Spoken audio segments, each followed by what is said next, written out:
Buenos días a todos y todas los presentes en este seminario virtual. Hoy día tenemos la suerte de contar con Isabel Cantillana, quien nos va a hablar sobre el rol del tecnólogo médico en la lucha contra el COVID-19.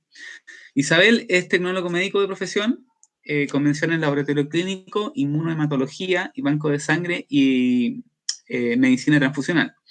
Es magíster en docencia en educación superior y tiene más de 20 años de experiencia clínica. Trabaja como profesora en la Pontificia Universidad Católica de Valparaíso. Y entonces hoy día nos va a contar un poquito de cómo los tecnólogos médicos están ahí en la frontera luchando también con este virus. ¿Ya? Así que los dejo con Isabel y te agradezco, Isabel, por aceptar estar con nosotros hoy día y compartir tu tiempo con el público y con nosotros.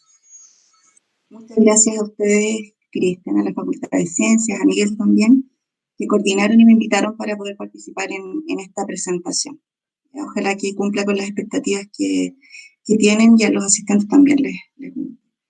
Buenas tardes a todos y a todas. Me invitaron a hacer una presentación con respecto al rol que tenemos los tecnólogos médicos en la lucha contra el COVID-19. La verdad es que hablar del rol del tecnólogo médico no solamente habla de lo que hago yo como tecnólogo de laboratorio clínico, sino que creo que también es importante mencionar el rol que cumplen todos mis colegas de las diferentes menciones en esta lucha, que además creo yo que no es solamente nuestra, sino que es de todo. El hecho de que estemos trabajando desde la casa, desde que se haga el telemedicina y otros más, nos ponen a todos dentro de esta lucha. La misma docencia que estamos haciendo desde la casa, de una u otra manera, también es una lucha contra el COVID-19. Es una opinión personal. ¿Bien? Como para comenzar, no les voy a dar la introducción que creo que hemos visto ya casi todos en cada una de las presentaciones que hemos escuchado seguramente con respecto al SARS-CoV-2 o el COVID-19. Solamente hacer un poco de historia y para tranquilidad de muchos y muchas, o a los que no sabían, recordar que el tema de las infecciones, de las epidemias, de las pandemias han existido siempre. A lo largo de la historia de la humanidad han existido distintos tipos de eh, presencias patogénicas que de una u otra manera nos han afectado y lamentablemente han producido varias muertes a nivel nacional y mundial. Aquí nosotros podemos ver al lado derecho, a lo mejor los años en esta gráfica. Lo que aparece en colores son los patógenos, virus, que pudiesen ser los causantes de algunas de las plagas más conocidas. Ahí también destacan algunos, y si ustedes se fijan, desde el 165-180, después de Cristo, aparecen ya las primeras plagas que de una u otra manera fueron importantes porque eran pandemias que al parecer podrían haber sido pandemias que existieron de viruela o sarampión y que atacaron absolutamente al Imperio Romano. O sea, esto existió muchísimo. Ese podría haber sido a lo mejor el coronavirus del siglo II después de Cristo. Seguimos avanzando, aparecen otros también, y el tamaño de ellos indica principalmente la cantidad de muertos y la maldad, por decirlo de alguna manera, que han tenido estas plagas a nivel mundial. Aparecen, por supuesto, más cercanas a nuestra fecha, el SARS, que se originó también en China en el año 2002-2003, el MERS, la península arábiga, y actualmente, y lamentablemente lo que ha dado el mayor dolor de cabeza a la mayoría de las personas que trabajan en salud, a la población y a la gente de investigación, es poder saber de qué manera podemos detener esta posibilidad de enfermedad y de contagio que ha provocado este coronavirus, ¿ya? Más conocido como SARS-CoV-2. A raíz de lo mismo, y afortunadamente, con toda la tecnología que existe actualmente, con todos los estudios que se han podido avanzar, rápidamente, por ejemplo, la secuenciación del virus fue comprendida. Y gracias a eso se han podido establecer algunos diagnósticos, kit diagnósticos que nos han ayudado para poder fortalecer desde el diagnóstico, el tratamiento y el pronóstico quizás de esta enfermedad. Aquí solamente quise mostrar algunos de las últimas publicaciones o algunos estudios que se han hecho, por ejemplo, con respecto a algunas evidencias de SARS-CoV-2 en distintos tipos de muestras en Italia, otros que aparecen, y que esto también con mucha fuerza está aumentando, de la transmisión del SARS-CoV-2 en pacientes sin sintomatología, que no presentan la enfermedad, sin embargo sí pueden igualmente transmitir el virus. Y lógicamente yo creo que lo último que ha estado más en la palestra es con respecto a las mutaciones que se han visto que han aparecido y que podrían ser causa de mayores problemas posiblemente para nosotros, para la población en general. Ahora, es importante quizás mencionar en este punto que los virus en general son, o las mutaciones en general, son consecuencias inevitables de ser de un virus. Ellos constantemente van a estar mutando. Entonces, lógicamente, si nosotros vemos en las noticias, aparece, está la vacuna, pero esto está mutando, ¿qué va a pasar? Todos los virus mutan y dentro de lo que se ha sabido, estas últimas investigaciones, además se sabe que la tasa de mutación, si se puede comparar con otros virus, es mucho más lenta en el caso del SARS-CoV-2. También dentro de las cosas que les puedo contar, que yo creo que también muchos de ustedes ya han visto, es con respecto a la tasa de positividad, y en este gráfico que me gustó, aparece una comparación con algunos países que son más cercanos a nosotros y que de una u otra manera son más comparables también, porque no va a ser lo mismo que nos comparemos con lo que está pasando en Europa, si bien la tendencia es muy parecida, pero creo que es mucho más responsable poder compararnos con países que son cercanos a nosotros geográficamente y tienen un montón tienen características mucho más parecidas a las nuestras. Con respecto a la tasa de positividad, aquí aparece Argentina, Brasil, Uruguay y Chile. En Argentina aparece con una tasa de positividad mucho mayor, incluso mayor al 20%, que eso es mucho. Brasil me llama la atención porque aparece como datos que no están testeados. No sé realmente si será por el número de población que tiene el país o porque no han realizado la cantidad de test o la trazabilidad que corresponde. En el caso de Uruguay podría estar también cerca del 5 al 10%, y aparece Chile, si ustedes se fijan, con porcentajes menores a eso con respecto a la tasa de positividad. Dicen que las comparaciones no son buenas, pero uno siempre lo está haciendo y creo que quizás esta gráfica, por lo menos, nos muestra algunos datos que podrían ser, en términos comparativos, un poco más alentadores para nosotros. Para epidemiología, para salud pública, siempre es muy importante saber, y en el caso de la salud, cómo nosotros enfrentamos ciertas enfermedades. Y lamentablemente esta gráfica muestra el número de fallecidos diarios en Chile desde el 2016 hasta el 2020, pero no solamente por el COVID-19, sino que por enfermedades que nosotros conocemos, como la influenza, la neumonía, y si ustedes pueden ver, lamentablemente, el caso de fallecidos por COVID-19 es mucho más que todas estas otras enfermedades que conocemos de mucho tiempo, para las que sí podrían existir vacunas y que también afectan a la población. ¿Ya? Esta gráfica muestra los fallecidos diarios en nuestro país. Todos estos datos a nosotros nos indican muchas cosas. Yo les quería mostrar esta imagen, ustedes las pueden encontrar como aparece ahí, es una imagen del MinSal en 3D, y todo lo que aparece diariamente en la televisión, los datos que nos dan nuestras autoridades sanitarias, la pueden encontrar, y es muy didáctico, creo yo, porque aquí nosotros vemos lamentablemente esto que aparece al lado izquierdo, donde aparecen estas barras más grandes, vendría siendo la región de Valparaíso, ¿ya? Y podríamos ir viendo distintas ciudades o regiones con respecto a los casos positivos que existen en nuestro país. Ustedes entran a la plataforma, se pueden desplazar y pueden ver los casos de positividad que se ven mucho más gráficos en una imagen así, y que nos queda lamentablemente más clara cuál es la situación país con respecto a los casos de coronavirus. Todo esto que les estoy diciendo, me imagino que ya muchos de ustedes lo conocen, eh, están, tienen el acceso en distintas plataformas, pero creo que es importante recordarlo, sobre todo si voy a hablar del rol que cumplimos nosotros los tecnólogos médicos y que pertenecemos a todo el área de salud, es importante mencionarlo. Este es el reporte del día de hoy. ¿Ya? Sabemos que desde que inició esto los reportes han sido diarios, mostrando los casos activos, casos recuperados, el total de casos con COVID positivo y pacientes que además corresponden a un número de casos diarios dentro de este reporte, y dentro de ellos pacientes que presentan sintomatología. Me imagino también que ya conocemos bastante cuáles son las sintomatologías que se presentan en esta enfermedad: dolores de cabeza, pérdida del olfato. Pueden haber otros trastornos también que afectan más a la parte estomacal también, y otras que manifiestan los pacientes dolor de garganta cuando creen estar infectados y recurren al médico.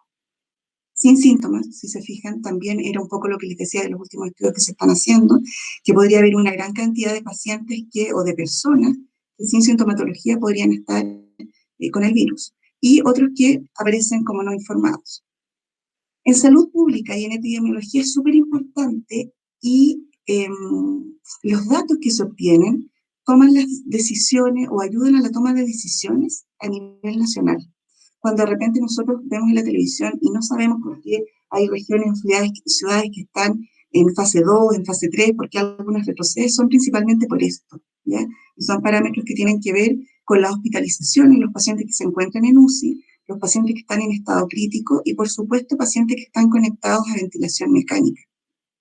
Podría ser un problema mayor si aparece efectivamente esta segunda ola que dicen que podría aparecer, tal y cual sucedió en Europa.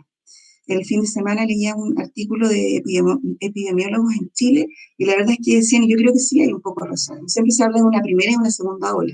Ellos indicaban que seguramente en Chile eso no existe, o todavía no se ha podido marcar tan notoriamente, sino más bien ellos hablan de una gran ola en la que nos hemos visto sumergidos, y que el problema es no sabemos hasta dónde va a llegar esta gran ola de contagios, y por eso el llamado al cuidado y la responsabilidad de parte de todos nosotros. ¿Bien? Y por supuesto, algo muy importante, y aquí termino con esta pequeña introducción para hablarles un poco más del rol de nosotros como tecnólogos médicos, es el número de exámenes realizados. Hasta la fecha, esto como les decía el reporte de hoy día, se han realizado 7.022.544 exámenes, con un porcentaje de positividad de 9,29%. Eso es mucho. Se han realizado muchos exámenes en el país, principalmente esto se refiere a biología molecular, exámenes de PCR, donde con ello ayudamos al diagnóstico absoluto y la confirmación de pacientes infectados. Número de exámenes realizados en las últimas 24 horas, y también aparece el número por día. Y estos han sido informes. Abajo aparece el link del MinSal, donde ustedes diariamente pueden ir revisando y actualizando los reportes que se entregan a diario. ¿Ya? Me quedé con el tema de los exámenes porque es nuestra responsabilidad y es parte de nuestras funciones como tecnólogos médicos. Para quienes no saben, y solo cortito y a modo de una segunda introducción quizás en el tema ya de llena donde lo quiero llevar, la tecnología médica es una carrera que existe hace varios años y que está principalmente abocada al diagnóstico o a la colaboración del diagnóstico médico a través de exámenes. En tecnología médica, si bien es una carrera, nosotros tenemos 5 áreas diferentes que ustedes pueden encontrar, en las que los tecnólogos médicos se pueden desarrollar. En la mayoría de las universidades está la tecnología médica con un plan común, y luego de 1 año y medio, 2 años aproximadamente, nosotros podemos optar a algunas de estas menciones, como por ejemplo, y de acuerdo a los intereses, ¿cierto? Está la otorrinolaringología, está la mención de citodiagnóstico, morfocitodiagnóstico, física médica y radiología, oftalmología y laboratorio clínico, banco de sangre, o bioanálisis clínico molecular, inmunohematología, medicina transfusional, como es el nombre que tenemos en la mención en la Pontificia Universidad Católica de Valparaíso. Con esta imagen me quiero quedar solamente para efectivamente decir que sí, el tecnólogo médico está en esta lucha contra el COVID desde distintos ámbitos y desde sus distintas áreas. Yo como tecnólogo médico de laboratorio obviamente no voy a participar en la parte de mis colegas de otorrinolaringología. Sin embargo, tengo muy claro que actualmente, por todos estos casos de COVID y lo que ha pasado a nivel nacional, muchos de ellos están trabajando, por ejemplo, en aplicación de test olfativos para colaborar con el diagnóstico y confirmación de pacientes positivos para COVID-19. ¿Ya? Otra cosa que también se ha visto bastante es el COVID como causa de aumento de casos de tinitis, que es una patología que ellos observan bastante dentro de su mención. Y podría estar asociado, obviamente, como ya les había dicho, existen estudios que están todavía en proceso, pero hay ciertos datos o números que ya mostrarían que sí podría ser causa de este trastorno, el COVID-19, para aumentar o prolongar estas molestias en el tiempo. Con respecto a eso es en otorrinolaringología, con respecto a los colegas de la mención de morfocitodiagnóstico, si bien ellos podrían estar un poco más alejados, igualmente la lucha del COVID para ellos viene desde la parte de vinculación con el medio o la difusión y educación, sí podrían estar eventualmente relacionados con lesiones o procesos inflamatorios que pueden verse afectados en algunos tejidos como causa de este virus y que ellos sí pueden diagnosticar. ¿Bien? En el caso de física médica y radiología, evidentemente nosotros sabemos que las tomografías de pacientes también podrían ser un diagnóstico temprano para poder ver el estado pulmonar de los pacientes que están afectados por el SARS-CoV-2. ¿Ya? Entonces, lógicamente, los colegas de imagenología también están en esta lucha contra el COVID-19. En el caso de los colegas de oftalmología y contactología, efectivamente pueden haber afecciones visuales que se pueden observar a nivel de pacientes que estén con exámenes positivos para COVID-19. Se ha visto que el virus también se encuentra en lágrimas y que podría ser causa de conjuntivitis. Lógicamente, este diagnóstico tiene que ser otorgado por el médico oftalmólogo, pero ahí son los colegas de oftalmología quienes dan a lo mejor la primera alerta con este acercamiento y la observación de la posible patología que pueden tener los pacientes. En ese caso también, y me gustaría hacer como la diferencia, creo que son ellos quienes podrían estar más expuestos quizás al contacto directo con el paciente. Un paciente con COVID-19 que va a una consulta oftalmológica o va a hacerse un examen oftalmológico, evidentemente el contacto es directo. Entonces la posibilidad de contagio tanto para el paciente o para los colegas de oftalmología podría ser mucho mayor y de riesgo. Por lo mismo tengo entendido que la mayoría dentro de las profesiones médicas, ellos han sido los que se han incorporado a la presencialidad de manera más paulatina y por lo mismo, por este tipo de riesgo que podrían tener. Con respecto a la última mención, que tiene que ver con laboratorio clínico o bioanálisis clínico, también puede verse desde muchas áreas en esta lucha contra el COVID y principalmente en el trabajo diagnóstico para confirmar la positividad en pacientes que están con el SARS-CoV-2. Por otro lado, dentro de esta área también está la parte de medicina transfusional que ha sido bastante mencionada en el último tiempo, más que todo con los tratamientos posibles que podrían otorgarse para pacientes que están con la patología. Entonces, en esta área también tenemos dos aspectos importantes, tanto en el diagnóstico como en el tratamiento y posible recuperación también de algunos pacientes que tienen el COVID-19. Entonces, la lucha o el rol del tecnólogo médico, como pueden darse cuenta, es bastante importante a todo nivel y en todas las distintas áreas que nos desarrollamos como tecnólogos médicos. El diagnóstico en el laboratorio clínico se puede realizar principalmente con detección de material genético del virus, que es lo que se hace a través de la reacción de la polimerasa en cadena. Detección del virus como entidad individual mediante la detección de antígenos virales y detección de los anticuerpos que se generan en el organismo por el huésped infectado, y esto a través de test serológicos. Esta es una imagen que también me imagino que muchos pueden conocer, que es un poco la explicación de cómo se desarrolla estos exámenes de biología molecular, donde en una primera etapa se necesita obtener la muestra del paciente, ¿ya? A través de tórulas que se introducen, son muestras que se introducen en la zona nasofaringea principalmente. También hay estudios que no están completamente aceptados con respecto a otro tipo de obtención de otro tipo de muestras, ¿ya? Como a nivel de la boca, a nivel de deposición también, a nivel en la boca con la saliva, pero que no están completamente aceptados y por lo mismo una de las principales muestras son las que se toman a nivel nasofaringio, y con esas se trabajan para biología molecular principalmente. Muestras de esputo también podrían recibirse, pero como les decía, lo que está aceptado casi en la totalidad de los lugares donde se realiza el examen es esta muestra nasofaringea, desde donde se va a obtener y se va a realizar la extracción del material genético del virus, ARN, y por toda la reacción que nosotros conocemos que nos permite esta reacción de la polimerasa en cadena y cierto el traspaso del ARN a ADN, vamos a poder nosotros a través de esta técnica de la utilización de los primers, de sondas y de sondaje que va a estar marcado, vamos a poder hacer lecturas absolutamente confiables y que tienen que ver con la estandarización para la positividad y confirmar efectivamente que el paciente está o en su organismo está la presencia del virus. ¿Cuáles podrían ser, en este caso, de las PCR, ventajas y desventajas? Aquí podrían haber algunas diferencias o algunas opiniones que son un poco distintas, pero en general, como ventajas, por supuesto que es la técnica más establecida y que se ha masificado a nivel mundial, fácilmente adaptable de acuerdo a las secuencias Viana, ¿ya?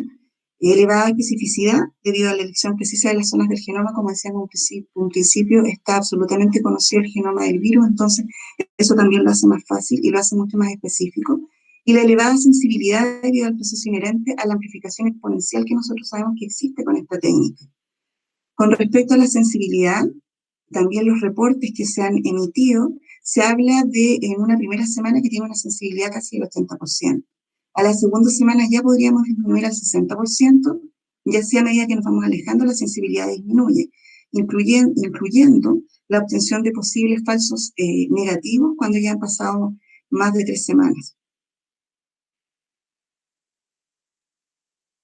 ¿Qué debe el país a nivel mundial? Que es el requerimiento del personal altamente especializado. Si bien la biología molecular es una técnica que se utiliza para el diagnóstico de muchas patologías, pero no todo el mundo sabe trabajar con el equipamiento que se necesita. Y uno de los mayores problemas, como aparece ahí, es la contaminación que se puede producir al hacer una mala manipulación de las muestras. Nosotros estamos trabajando con material genético que es del virus y con cualquier otro contaminante que pudiera aparecer.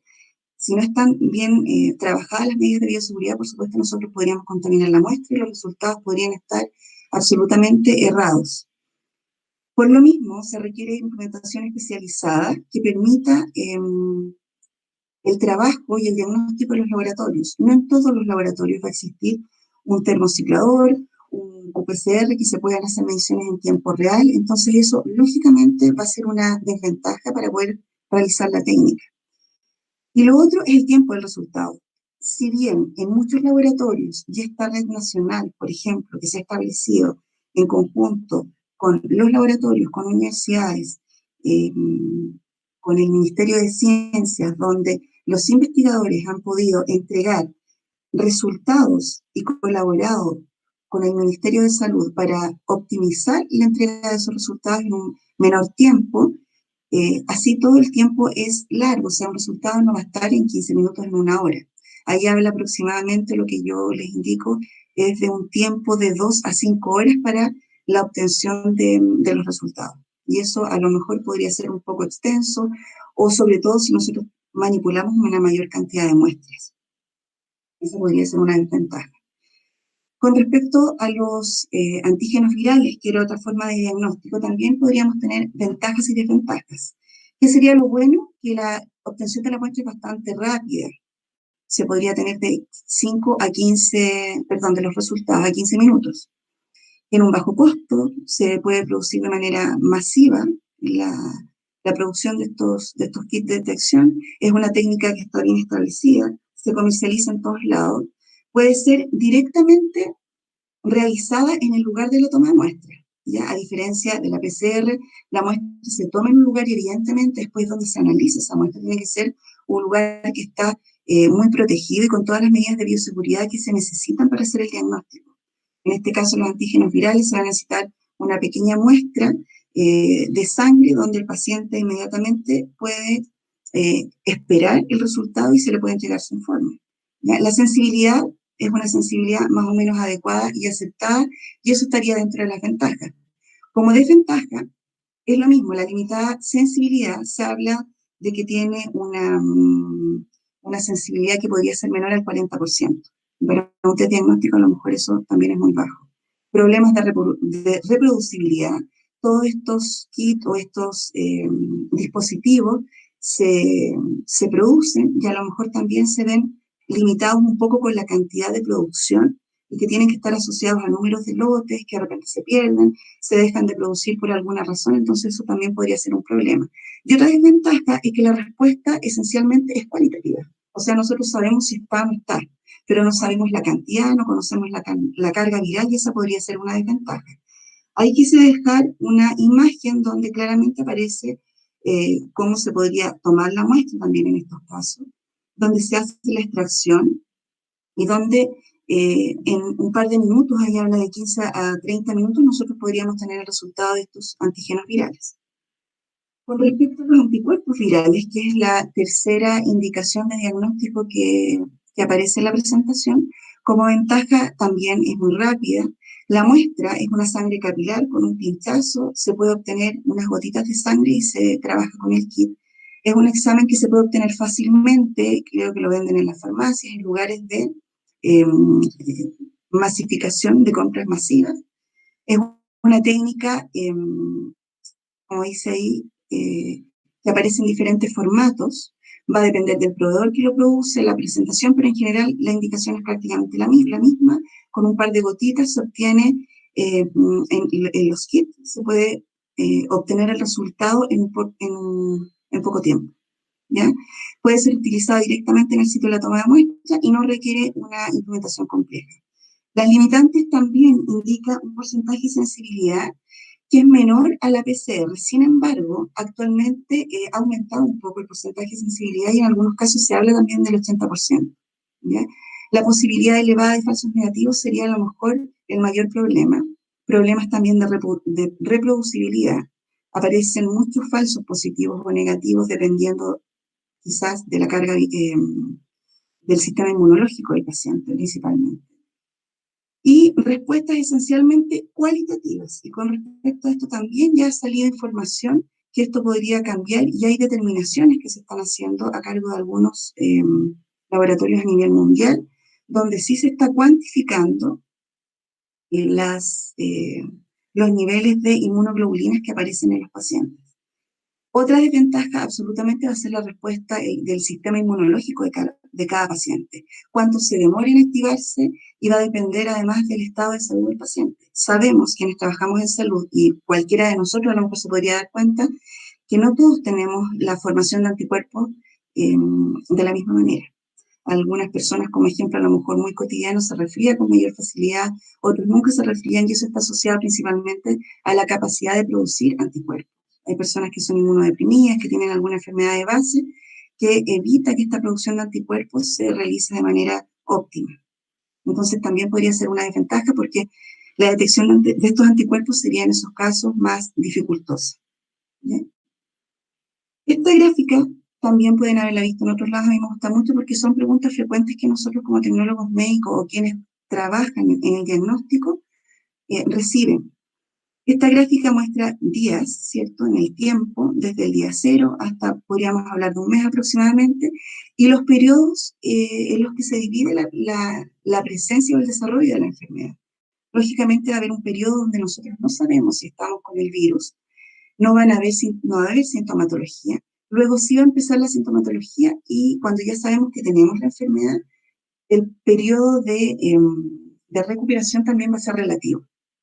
La línea azul nos muestra la presencia del virus en nuestro cuerpo. O sea, si nosotros tenemos contacto con alguien que tenga el virus, inmediatamente podríamos estar adquiriendo el virus, ¿ya? Y la presencia de antígenos inmediatamente, obviamente, lógicamente. Y van a aparecer la producción de anticuerpos, como les decía hace un rato atrás, que va a depender del sistema inmunológico del paciente. En una primera etapa, después de una semana, empezarían la aparición de los anticuerpos IgM, y luego de eso va a aparecer la producción de los anticuerpos IgG, ¿ya? Que es lo que se queda en la sangre que nosotros podríamos seguir detectando en el tiempo. Entonces, es importante entender esto porque muchas veces las consultas son, yo me puedo hacer un test serológico si yo creo que estuve ayer con una persona que está infectada, me va a salir positivo. Entonces, claramente, si nosotros entendemos esta gráfica, nos damos cuenta que eso es imposible. Recién después de una semana, cercano a una semana, nosotros podríamos tener las primeras presencias de anticuerpos y de un tipo de anticuerpos, ¿ya? Y va a ser detectable en la medida que la producción de esos anticuerpos sea de una cantidad mayor, que en estos test no podemos, como les decía, detectar porque son test principalmente de tipo cualitativo y no cuantitativo, como en el caso de una proteína, de una PCR. Este cuadro también es muy fácil de interpretar y de entender con respecto al significado clínico y de qué manera los resultados que nosotros entregamos y los exámenes que realizamos podríamos indicarle, no nosotros directamente al paciente, porque nosotros no vemos, no entregamos estos informes, sino que el médico podría interpretar los resultados entregados desde el laboratorio clínico. Indica obviamente que si la PCR, la detección de inmunoglobulinas M y G están negativas, evidentemente el significado clínico es que no hay presencia de la enfermedad y ese paciente es negativo para la enfermedad. Si la PCR es positiva y las inmunoglobulinas IgM y IgG están negativas, podríamos indicar, como mostraba la gráfica, ¿cierto?, que el paciente se encuentra en la parte inicial de todo este proceso, está recién empezando. Si la PCR y la inmunoglobulina M aparecen positivas y la inmunoglobulina G está negativa, nosotros confirmamos que hay una infección, ¿cierto? A lo mejor podríamos estar acá y efectivamente el paciente está con SARS-CoV-2 en su cuerpo.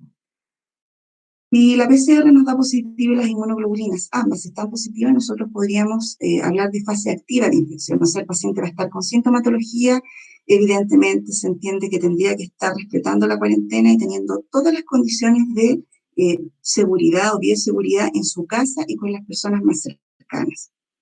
Si la PCR da positiva y las inmunoglobulinas, en el caso de la IgG está positiva, estamos, tal como indicaba la gráfica, quizás en la parte final de la infección, ¿ya? Porque la cantidad de inmunoglobulina M no está siendo detectada. Si nosotros tenemos inmunoglobulinas M solamente, podría ser un estudio temprano con falso negativo y en ese caso lo que se recomienda es confirmar con la PCR. Si solamente nosotros nos hacemos un test serológico y aparece positiva para inmunoglobulina G, hablamos de una infección pasada y que posiblemente el paciente ya está en una fase de recuperación. También se han visto casos de personas que han sido diagnosticadas con el virus, que han desarrollado la enfermedad, se han recuperado y han vuelto a infectarse con el virus. Eso evidentemente todavía se tiene que confirmar bien, pero ya hay casos que se han presentado de esa manera, entonces también la fase de recuperación podríamos decir que es un poco relativa con respecto a qué va a pasar con ese paciente, o si inmunológicamente queda completamente protegido, por decirlo de alguna manera, para el resto de las posibilidades de contacto con otros pacientes que pudiesen tener el SARS-CoV-2. Y en el caso de una PCR negativa y las inmunoglobulinas positivas ambas, podríamos hablar de que estamos en un periodo de enfermedad en evolución.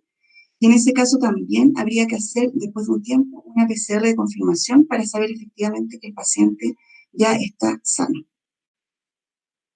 Creo que este cuadro es bastante didáctico y explica absolutamente todas estas dudas que surgen a diario con la realización y esta masificación de exámenes que se han realizado, sobre todo con estos test serológicos que se pueden encontrar fácilmente en el comercio. Con respecto a los tratamientos que se han desarrollado desde la aparición de la enfermedad, yo no me voy a meter en profundidad, obviamente, en esta parte, pero sabemos, o lo que se ha visto, se han tratado generalmente con paracetamol y con descanso, ventilación mecánica, lamentablemente, sabiendo que no son absolutamente suficientes para la cantidad de pacientes en algunos lugares. La posición de de pronación con el paciente hacia abajo, antivíricos y terapia de plasma convaleciente, que aquí también los tecnólogos médicos, sobre todo quienes trabajan en medicina transfusional, tienen un rol importante y creo que todavía les queda trabajo para confirmar, para convencer que efectivamente podría o no ser un tratamiento o una forma de mejora para los pacientes con COVID-19. ¿Qué es lo que existe actualmente? Creo que es lo último que hemos escuchado en el último tiempo, es el tema de las vacunas. Las vacunas provocan respuesta al sistema inmunológico frente a agentes infecciosos concretos. En diciembre del año pasado, ya del 2020, ¿cierto? Se autorizaron algunas vacunas, ahí aparece la del laboratorio Pfizer-BioNTech, que son asociaciones de conglomerados internacionales que trabajan desde hace mucho tiempo para la obtención de vacunas y fueron aceptados y empezaron a aparecer más autorizaciones de algunos laboratorios que mencionan incluso dosis que ellos podrían tener a disposición mundial, ¿ya? Aparecen, no sé, algunas con millones de dosis, con Janssen, con Moderna, que han seguido haciendo más estudios para poder tener rápidamente la obtención de una vacuna. La validación de una vacuna en los estudios para obtener las vacunas en la población son bastante largos. La obtención de vacunas para SARS-CoV-2 creo que ha sido bastante rápida. Si nosotros comparamos, hay vacunas o producción de vacunas que se han demorado, no sé, van de los 3 a los 4 años hasta 16 años en poder desarrollar vacunas para ciertos patógenos y poder controlar o prevenir. Como les decía en un momento también al principio de la presentación, los virus por naturaleza mutan. Entonces también muchas veces las vacunas que sirven para en este caso para un virus un año, no necesariamente va a ser la misma vacuna efectiva para el año siguiente. ¿Sí? ¿En qué se está en la mayoría de las vacunas en esta fase 3, que se están desarrollando bajo 4 plataformas principales y que me pareció importante mencionarlas también? En Chile existen también tecnólogos médicos que están trabajando en algunos institutos de investigación para poder obtener rápidamente vacunas y que puedan ser probadas en nuestro país. ¿En qué consisten estas plataformas principales? Tenemos, por ejemplo, vacunas con virus inactivados que utilizan virus previamente inactivados de modo que no provoca la enfermedad, pero aún así genera una respuesta inmunitaria, ¿ya? Entonces el virus que en pequeñas cantidades va a activar esta producción de anticuerpos. Están las vacunas basadas en proteínas que utilizan fragmentos que obviamente van a ser inocuos para el organismo y que van a producir ciertas respuestas inmunitarias también asociadas al contacto con el virus. Vacunas con vectores virales no replicativos que utilizan un virus distinto al SARS-CoV-2, ¿ya? Pero que está genéticamente modificado y que también podría producir proteínas, como dice el coronavirus, para generar respuesta segura y que es la que nosotros esperaríamos en esos pacientes. Y por último, vacunas con ARN mensajero, que esto sería como lo último, que sería un poco más pionero, para generar una proteína por sí sola que desencadena una respuesta inmunitaria contra el coronavirus, ¿ya? Entonces, quizás como, no sé si tranquilidad, yo me imagino que con todo lo que ha pasado a nivel internacional, nacional, lo que uno ve en las noticias, lo que escucha, lo que lee, nos preocupa esto de que ha aparecido en el último momento, en el último tiempo, cepas de variantes de coronavirus. Como ya les he repetido en esta presentación, los virus mutan, constantemente, ¿ya? Entonces, estas cepas variantes que han aparecido, que nosotros escuchamos, la variante británica, variante sudafricana, es porque habitualmente los virus van a estar mutando. Es su forma natural. De acuerdo a lo que se ha investigado hasta ahora, se sabe que el SARS-CoV-2 podría mutar o tener mutaciones, 1 o 2 mutaciones por mes. Si nosotros comparamos con otros virus, por ejemplo, virus causantes de gripe, de VIH o de la hepatitis C, son virus que tienen una mayor cantidad de mutaciones en más corto tiempo. Entonces, en ese sentido, quizás podríamos pensar que la vacuna sí podría ser totalmente efectiva, que sí podríamos tener en un corto tiempo, de acuerdo a todas las pruebas que se están realizando, algún tratamiento, alguna forma de prevención rápidamente. ¿Cuáles son las inquietudes? Obviamente, como aparece ahí, la transmisibilidad. Los primeros estudios sugieren que las variantes que han aparecido pueden tener una mayor carga viral, eh, y que eso es muy importante. Estima que la tasa de producción también podría ser entre 0,4 y 0,7 veces superior al virus que existe actualmente, y esas son las mayores preocupaciones. Ahora, lamentablemente, la respuesta no la tenemos todavía y se tienen que seguir haciendo estudios. Y como dice ahí, ausencia de pruebas. O sea, en la medida que avancemos en el tiempo, evidentemente espero y esperamos que existan más evidencias para poder decir qué es lo que pasa con estas nuevas cepas, qué tan peligrosas, qué tan efectivas son las vacunas si esto sigue mutando. Y lógicamente las nuevas variantes causarían una forma, de acuerdo a lo que se está observando, se podría ver una forma más grave de la enfermedad. ¿Ya?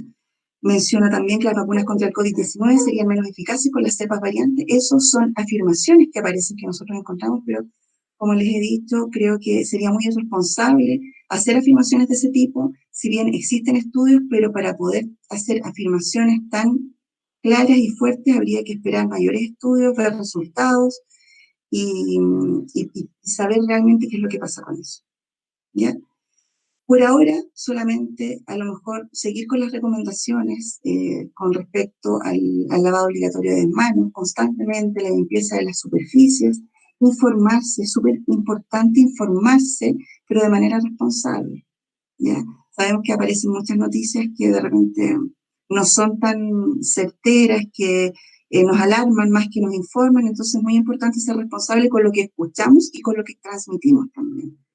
Ojalá evitar los viajes, si bien se nos ha visto a todo nivel que se tiene que hacer así, pero lamentablemente no entendemos que esto va en aumento, y si no nos cuidamos vamos a seguir diseminando esto y difícilmente nos vamos a recuperar. Cuando tosemos, taparnos la nariz, taparnos la boca y no expandir todas estas, desde gotitas de saliva, aerosoles que nosotros mismos podemos provocar y que podemos seguir contagiándonos y contagiando al resto, y no nos cuidamos. Evitar las multitudes, por lo menos hasta que no tengamos mayor certeza de alguna prevención más efectiva, de cómo nos podemos cuidar. Tratar de quedarse en casa. El virus sabemos que está ahí, que existen altas posibilidades de contagio. Y como escuchaba hace un par de semanas algunos seremis que trabajan en otras regiones, y que el gran problema es, y lo que creo que no hemos entendido, esta es una enfermedad social. No nos cuidamos, no somos responsables. Lamentablemente no todos se pueden quedar en casa con teletrabajo. Hay gente que tiene que trasladarse, mucha gente en sus casas eh, vive en condiciones de hacinamiento, y en alguna medida creo que las autoridades también tienen un rol súper importante con respecto a la comunicación, que las recomendaciones sean claras, que sepamos qué es lo que se puede hacer, qué es lo que no se puede hacer con estas fases que de repente nos mareamos, no sabemos en qué estamos, si podemos trasladarnos o no, y podrían transformarse en recomendaciones más bien un poco confusas, y no entendemos qué es lo que hay que hacer realmente. Pero creo que en general, y para finalizar, es responsabilidad de todos y de todas que nos cuidemos, que sigamos con estas indicaciones, darle un descanso a los profesionales del área de salud, a médicos, enfermeras, kinesiólogos, tecnólogos médicos, obviamente, TENS, secretarias, toda la gente que trabaja y que de una u otra manera tiene que estar en contacto con estos resultados, con la entrega de resultados, con los pacientes, con tratamiento, y cuidarnos de manera responsable.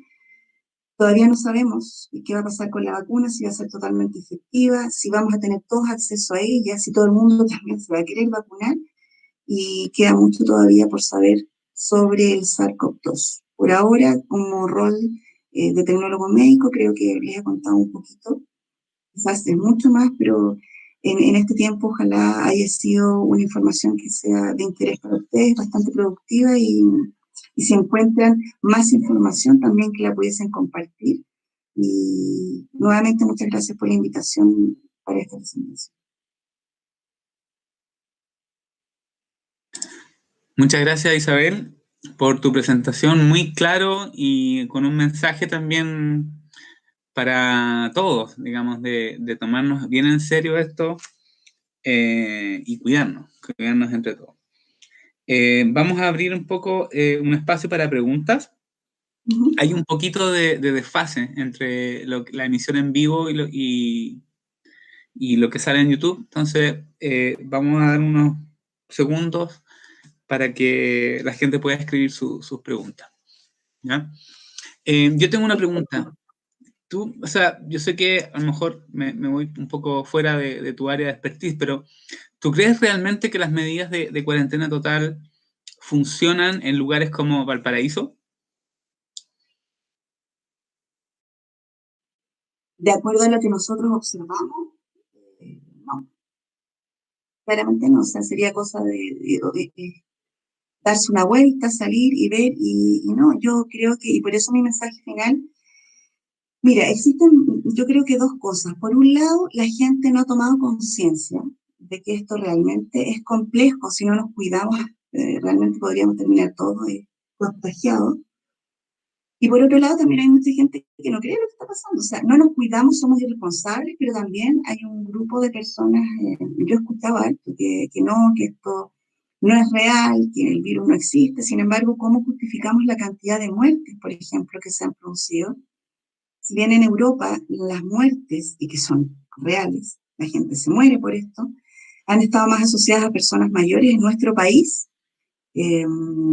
No sé completamente a lo mejor la estadística, pero las muertes han estado asociadas a personas más jóvenes, rango de edad entre los 30 a los 50, perdón, de los 30 a los 50 años. Entonces, no estamos hablando de algo, creo yo, en mi opinión personal, pueden estar en desacuerdo, pero que sea algo inventado, ok, si es algo inventado, finalmente igual produce muerte.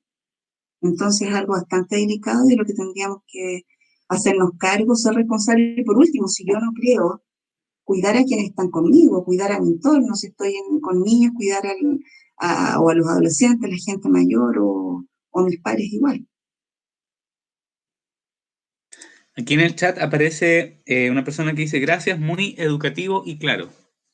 Qué bueno, muchas gracias. ¿Cuál es tu opinión Esa sobre era la idea. las vacunas que están apareciendo y las distintas versiones de las vacunas y los distintos focos que tienen estas vacunas? Algunas apuntan a ciertas proteínas de superficie, otras a otra cosa. ¿Cuál es tu opinión sobre eso y como la cinética, digamos? ¿Cuándo crees tú que esto ya sea masivo, etcétera? Mira, es súper difícil poder dar una opinión así como 100% o lo que yo voy a decir sea así. Creo que el tema de las vacunas, como decía, todavía estamos en pañales en muchas cosas, si bien apareció, se han hecho muchos estudios, como les mostraba también existen distintos tipos. En el tiempo vamos a ir viendo cómo resulta. En el tiempo vamos a ir viendo de qué manera tiene efectos colaterales, viendo quizás cuál es más efectiva. Eh, la masificación, espero yo, de verdad, de verdad, de verdad, así como ha sido todo tan rápido, porque ha sido muy rápido, de verdad que la producción total y masificación de algunas vacunas efectivamente han demorado 16 años más y algunas todavía no existen. Entonces, todo lo que se ha hecho para el SARS-CoV-2 creo que ha sido súper rápido, se han puesto a disposición todos económicamente hablando, se ha puesto a disposición todo lo necesario para hacer investigación. Y me encantaría pensar que este año, en algún momento, pudiésemos tener una masificación de vacuna para todos y que pudiésemos desplazarnos de manera más tranquila, que no tenga mayores efectos en la salud y que nos proteja. Y como decía también, confiar en que estas mutaciones que tiene el virus y que es normal que ocurran, comparadas con otros como son en menor cantidad, que la vacuna que quede finalmente sea súper efectiva y que a lo mejor la podamos aplicar y que nos deje inmune por mucho tiempo y podamos estar más tranquilos todos. Aparecen en el chat más felicitaciones, gracias por la presentación, muy buena, muchas gracias, excelente presentación. Gracias a todos y a todas. Parece, las personas muy contentas con tu presentación. Gracias. Mira, No sé si quisieras como comentar algo final. Bueno, yo sé que este problema de la pandemia tiene aspectos que son también sociales o económicos.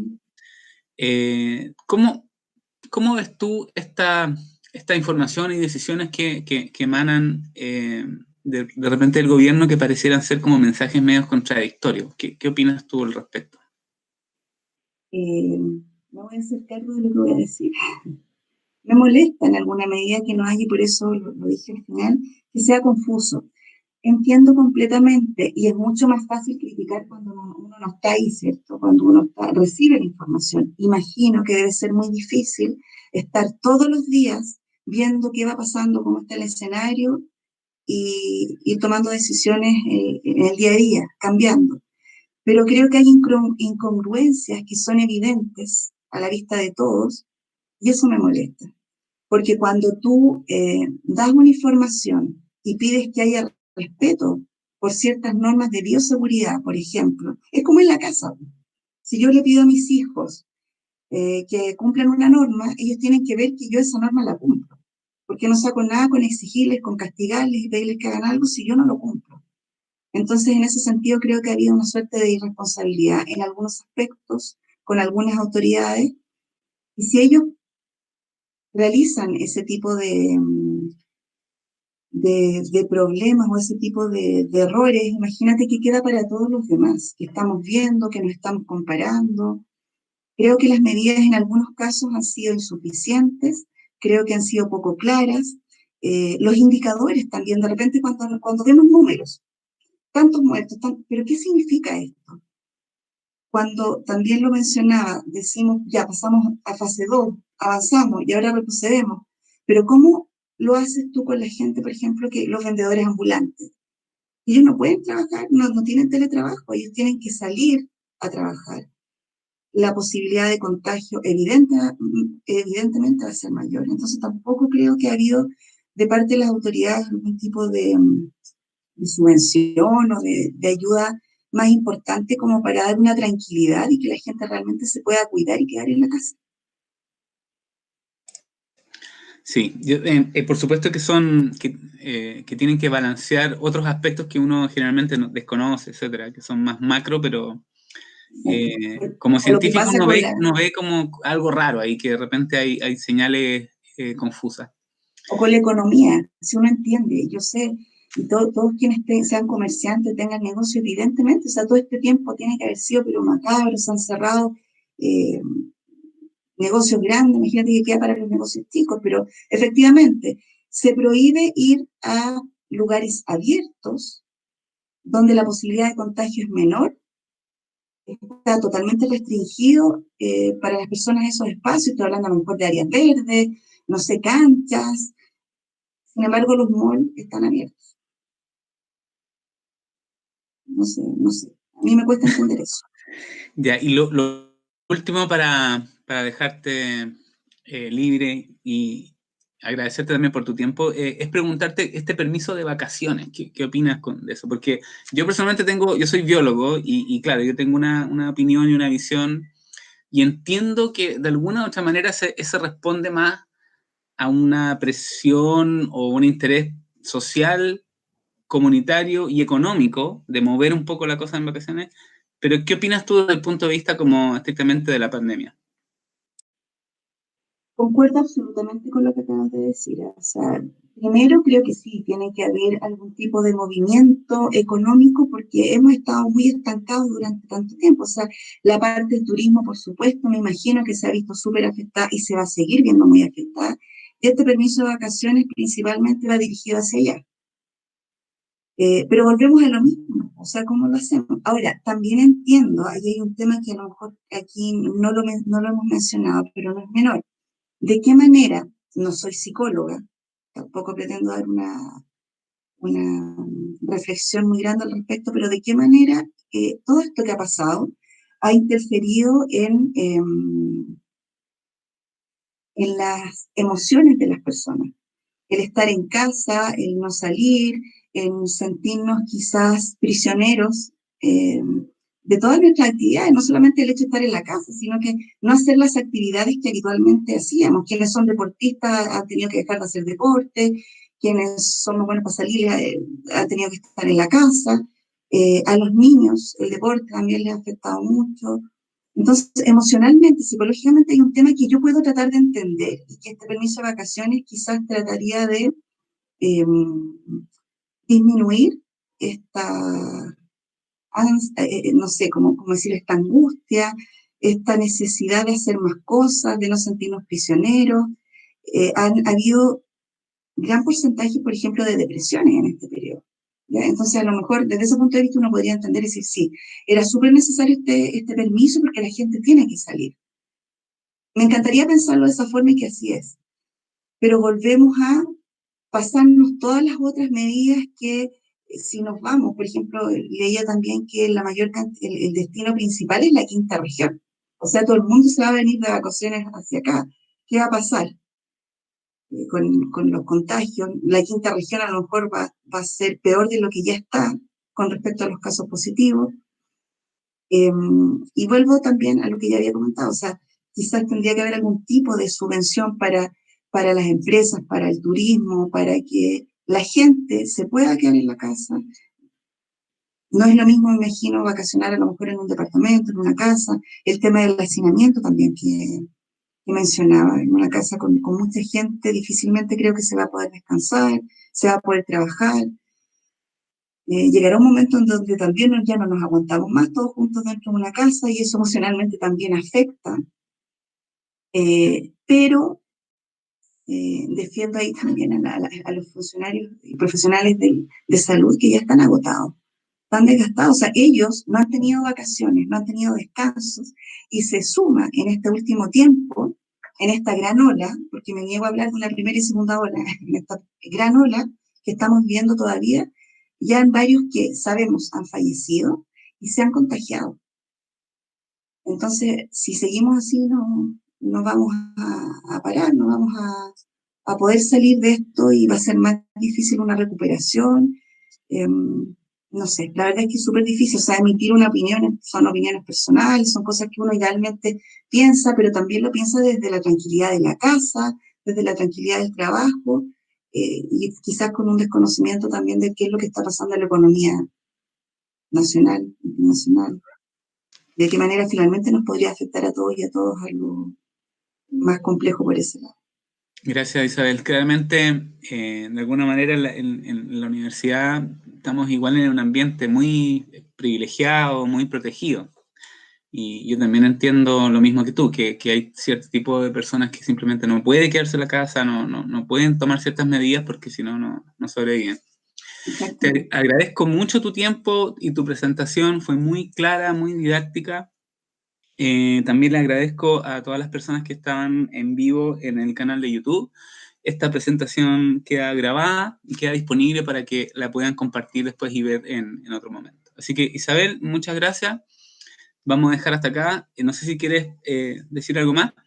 No, muchas gracias a ustedes, Cristian, a la Facultad de Ciencias y por la invitación para esta presentación. Y espero que estén Bien. muy bien, se cuiden todos y que sigan las medidas de bioseguridad que sabemos que tenemos que seguir realizando y no nos relajemos. Gracias, Isabel. Bueno, este ha sido un seminario organizado por la Facultad de Ciencias de la Pontificia Universidad Católica de Valparaíso y nos estaremos viendo posiblemente ya de vuelta en febrero o marzo con nuevos seminarios y nuevos temas para tratar. Así que hasta una próxima vez y nos despedimos. Chao, Isabel.